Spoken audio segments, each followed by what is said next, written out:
Light within my heart, light within my thoughts, light within my words, may one and all and everything, blessed and loved, ever be. Welcome, I am Sister Who. Today I wanted to take a little time to reflect on the word see, but used as a question, that when somebody says see, meaning do you see what I'm communicating? Do you see what I'm pointing at? Do you see what you're looking at? There's this wonderfully poetic, challenging phrase, and I don't know if I'm going to quote it exactly right, but I quote it right according to which translation, I guess. In the Bible, where it says something about let the one who has eyes to see, be able to see.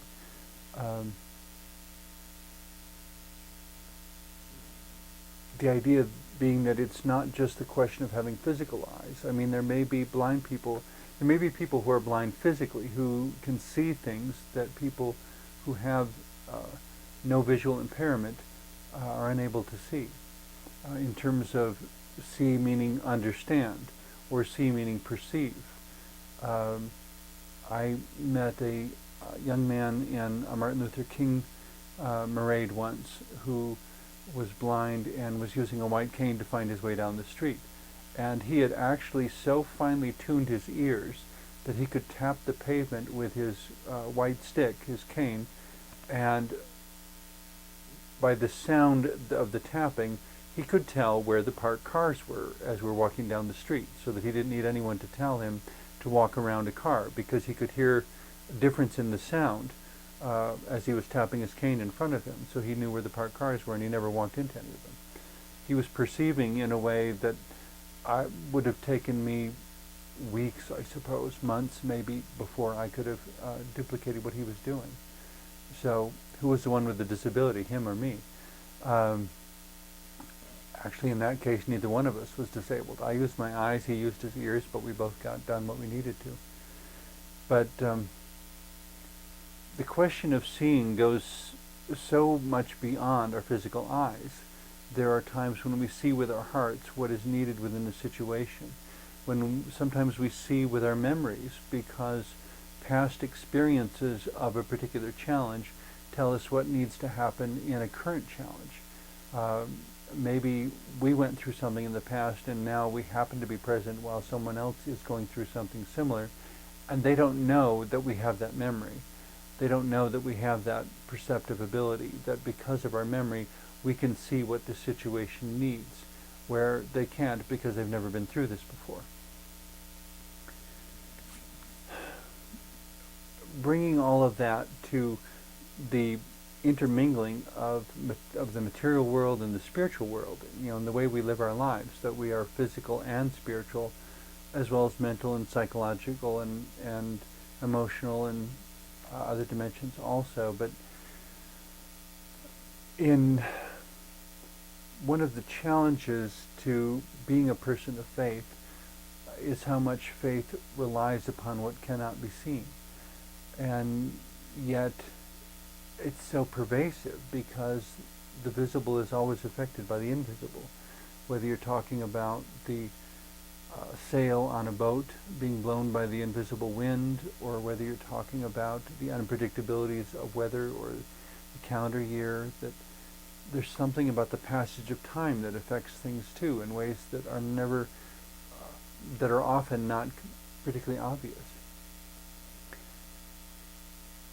So we have, that's where we're, well, as I put it on this one bookmark I made, it says, faith ventures where reason cannot. That by faith we're able to attempt things and do things and challenge things that we wouldn't otherwise be able to. And those without faith, and I'm sure we all know people like that, seem imprisoned by their own cynicism and skepticism, and to have enormous difficulty participating in loving relationships or encouraging the best of life to come to them. In any case, as I was pondering this whole challenge of seeing and perceiving and having faith and how pervasive it is, that even when everything goes wrong, I still find myself unable to question that God is still there. And when I least expect it, in defiance of all probability and statistics, things will frequently go in a most incredible direction. The blessing I have longed for, wished for, prayed for, wanted, needed, always seems just out of reach, and the moment that I give up and turn around and turn my attention to other things, it's like trying to catch a butterfly. It flutters all over the field, and you chase it, and you chase it, and you cannot catch that silly butterfly. And it's not even moving very fast. It's just floating around in the air, trying to catch the butterfly, and somehow I can never quite catch it. And I stop for a moment and turn my attention elsewhere, and the butterfly lands on my hand. It comes to me instead of me coming to it. And it seems to me there are a great many things in life that, like catching a butterfly, we have to be able to see them, and then we have to patiently wait for them. We have to see that they will not come to us if we pursue them directly. They will only come when we are open, when we are listening, when we are quiet and still, instead of when we are aggressively trying to entrap them.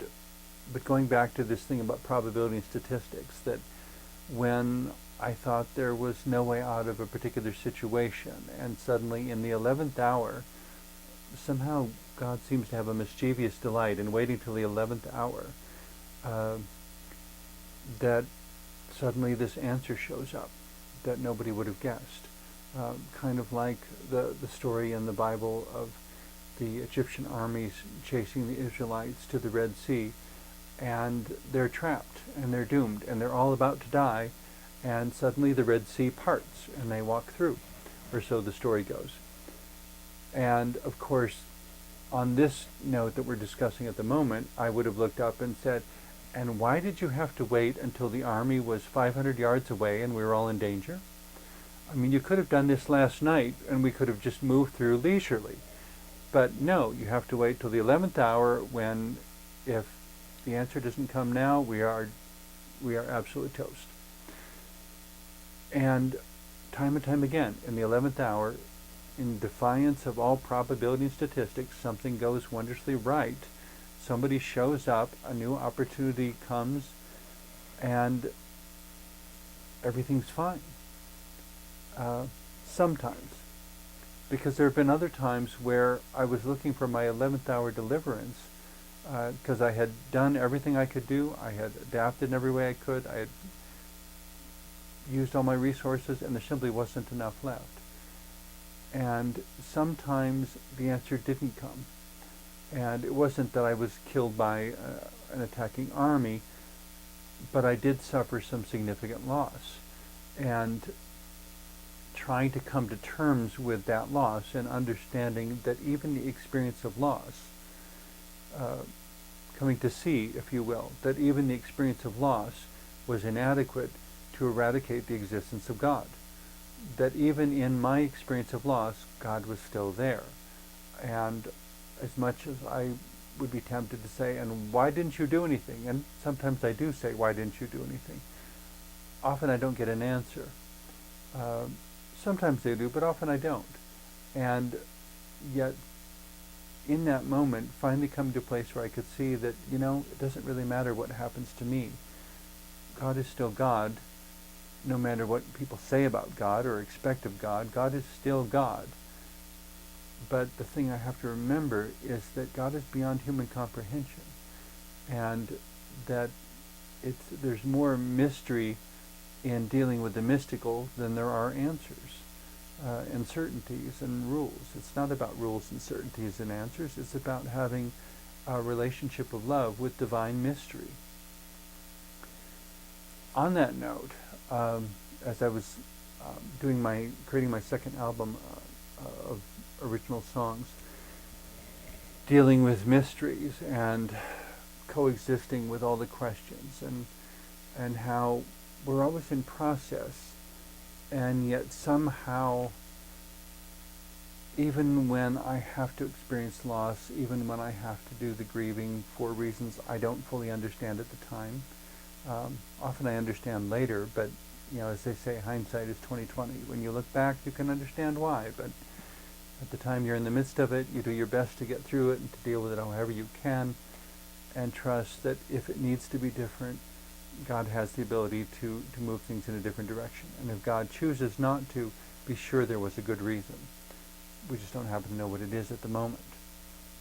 And I'm not saying that to be glib or to say that difficulties aren't painful. I'm saying that to remind us all, to remind me as well, that if, to use the overused trite line, when God closes one door, he always opens another window or another door someplace else. That difficulties can sometimes serve as a kind of guidance. That if this door closes, maybe that wasn't the right door.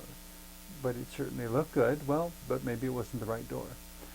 Hindsight is 20/20. 20 years from now, maybe we'll understand why, and we'll be glad that it didn't work out that way. But often we're standing too close to our own situation. And so that's where being a person of faith has to do with being willing to trust divine mystery. So, a song I entitled Holy Mystery.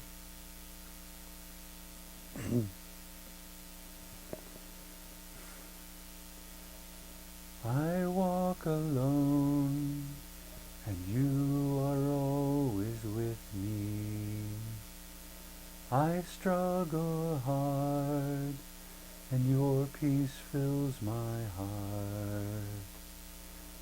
I do my best, but to limits must surrender. And then it is you play a triumph song. I am surrounded by holy mystery. I live in awe of who you are. Your whispers and your gentle touch, your wisdom and your guiding love, everywhere and always, are enough for me. Countless names which have marched through time before me, their trail I see, and my own is thus made known. A million unseen hands and silent voices singing. I'm not alone if I but have the eyes to see. I am surrounded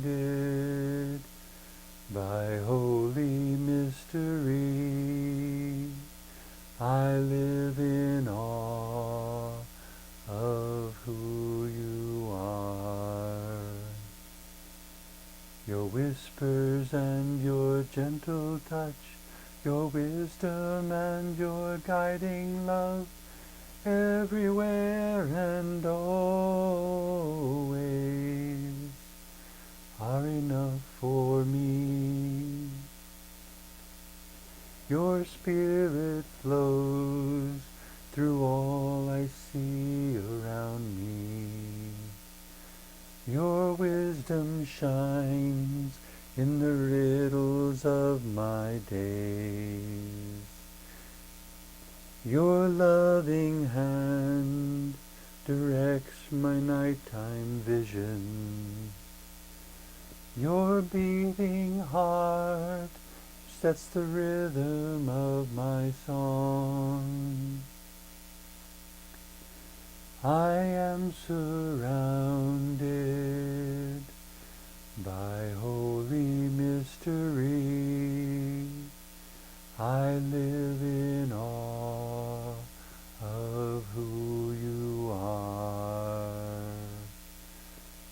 whispers and your gentle touch, your wisdom and your guiding love, everywhere and always, are enough for me. When skies of blue by dark clouds are covered, when falling rain keeps sunbeams from the ground, when a heavy heart prevents my feet from dancing, your spirit's wings can even then be found. I am surrounded by holy mystery. I live in awe of who you are. Your whispers and your gentle touch, your wisdom and your guiding love, everywhere and always, are enough for me. Whether blinding snow or deep of night assails me,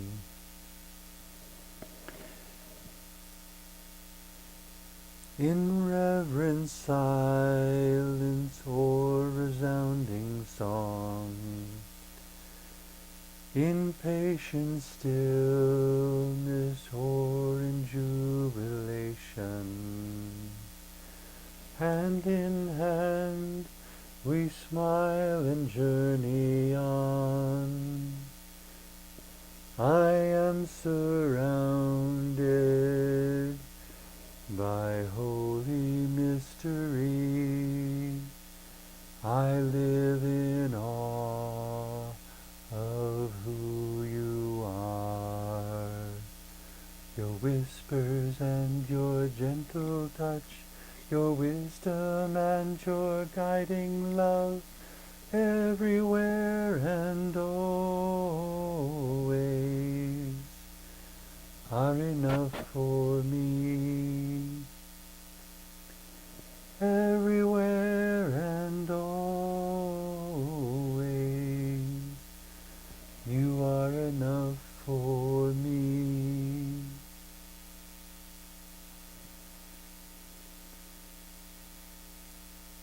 A lot of my personal and spiritual growth continues to happen through noticing what's around me, through looking at the faith and the spiritual walk of others and what is manifest in creation, and in seeing that well, when I was a kid they told me I was really good at figuring things out when it came to fixing things or assembling things, and I concocted this response. I never heard anybody say it, I just figured it out for myself, I guess. If you stare at anything long enough, you'll figure out how it works. And very often that was all I did. I would stare at something until I saw how the shapes meshed and matched and corresponded. And I would figure out, well, if, kind of like a jigsaw puzzle, if a hole is that shape and extension is that shape, then that means the two could go together. In a similar sort of way, I guess, I frequently meet people whose only conception of God comes from institutionalized religion. And many examples of institutionalized religion have been very disappointing throughout human history. And that's putting it mildly. The important thing to me, I guess, is to look beyond all of that and see if, even just a moment here or there, if you can see God's shadow passing by, or God's fingertip moving in some magical way in creation or in the unfolding of your life or something. Any sort of thing like that. And a brilliant sunset, of course, is one of the more common metaphorical examples. Look at what God painted. All of that being the case, as I was pondering that, what do experiences of God all have in common? And I was reminded of the scene in the movie Contact, starring Jodie Foster, in which she gets this glimpse of the universe and is just saturated by awe. She looks at it and mumbles, "I didn't know it was so beautiful," and there are no words that can describe this. It is so beautiful. And in the movie, she's playing a scientist who is self-described as an atheist. And yet it seems to me that when we experience that kind of awe, that may be God. And that extreme of beauty and love and wisdom and something so beyond us that the only word that comes to mind is wow. And it is so woefully inadequate to describe or to respond to what it is we're perceiving in that moment. You know, that I think it allowing for metaphorical and poetic interpretation when we have experiences of awe that strip us of all narcissism and selfishness and self-centeredness and self-preoccupation, we may be in the presence of God, and in that moment to sit quietly and to listen and to see what that moment will teach us, to see what will appear, to see what that which is truly God will do with our openness and our attentiveness in that moment. You know, in the movie Contact, the scientist played by Jodie Foster essentially comes back to saying, I cannot deny what I perceived. Everything in me screams that it's true, and I have absolutely no way of explaining it or proving it scientifically. And I would say, yeah, that sounds like God. Not at all bound by human thinking or human theology or human scientific principles. And yet, the more we learn, the more we understand how God isn't breaking any of God's rules, but God's rules may not be the same as the human rules that have been ascribed to God. The challenge, I suppose, is to see God beyond all the religions, beyond all the theology, to see that divine embodiment of highest wisdom and greatest love that existed before the first human being ever did. And, obviously I'm getting into some theological assumptions here. I think, I offer these to you as the way I perceive, as the way a lot of people perceive. I offer it as your food for thought. You don't have to believe anything just because I do. You don't have to agree with anything I say. If you want to be a guest on the show and explain how things look from where you stand, I welcome the opportunity. Please feel free to contact me through any of the means identified in the closing credits of the show. But my point, I guess, is in speaking with friends of various faiths, Muslim, Christian, atheist, New Age, pagan, some of each of them, and some who claim no belief system at all, have described what might be labeled experiences of God, where they were so encompassed by awe and so unable to explain what happened and why they felt the way they did, and how, like Jodie Foster in the movie, the recognition that this experience has changed me forever and I can never be the same again. That something about that experience of awe changes the way we see ourselves, the way we see others, the way we see the world in which we live. The perfection, the beauty, the majesty, the power, any number of things might create that awe, but in that moment there is no narcissistic selfishness to perceive anymore. We have been so enveloped by the awe and by perception looking outward that it's, there's a reason our eyes were fitted in our body looking outward, not looking in at our own brains, at the darkness behind the eyeballs. That cannot be seen until you bring light into the space. There's no light in there. You have to bring it in. We were given eyes to look at what's around us, and rather than to only look at what's within us. And in that, to find relationships and to see the relationship we have with each other, with those who are completely opposite from us. That regardless of religious differences, of theological differences, of sociological differences, of economic differences, that the rich should be able to see the poor, and the poor should be able to see the rich.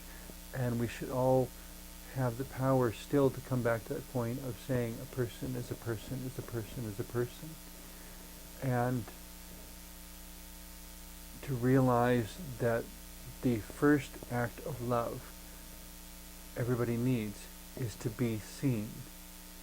And so sometimes the most loving thing we can say to someone, but only if it's really true, is that I am able to see you. I see what you're getting at. I see what you're trying to describe, or I think I see what it is you're trying to tell me. That means you've been listening, and it means that there is a possibility of a mutually empowering relationship.